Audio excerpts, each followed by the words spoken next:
ក្នុងវីដេអូនេះខ្ញុំនឹងបញ្ជាក់បន្ថែមជូនបងប្អូនតិចទៀតតើតើនឹងពីគ្រឿងបន្លាក់សាច់ដោយសារតែនៅក្នុងវីដេអូមុនមានបងប្អូនសួរច្រើនមែនទែន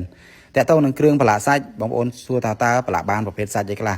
គ្រប់ប្រភេទសាច់បងប្អូនអាចបន្លាក់បានមាន់ទាកង្ហាន់សាច់គោសាច់ជ្រូកពពែគ្រឿងសមុទ្របងប្អូនអាចបន្លាក់បានបន្លាក់ត្រឹមតែ20នាទីគឺអាចអាំងក៏បានចៀនក៏បានដែររសជាតិឆ្ងាញ់មែនទែនសម្រាប់បងប្អូនដែលគាត់សួរថាចុះគ្រឿងបន្លាក់សាច់ហ្នឹងឲ្យសាច់បន្លាក់ពីខាងខ្ញុំហ្នឹងបន្លាក់គ្រឿងតែមួយមែនបន្លាក់តែមួយទេបងប្អូនកុំបារម្ភថាតើរសជាតិផ្សេងគ្នាឬយ៉ាងណាអត់ទេបងប្អូនរសជាតិតែមួយប៉ុន្តែគ្រាន់តែពេលដែលបងប្អូនទិញពីខាងខ្ញុំទៅបងប្អូនអាចសាកសួរអំពីរបៀបនៃការបន្ថែមគ្រឿងកាត់ឆ្អាបខាងក្រៅបានព្រោះដោយសារមាន់ទាយើងបន្លាក់ផ្សេងជាមួយនឹង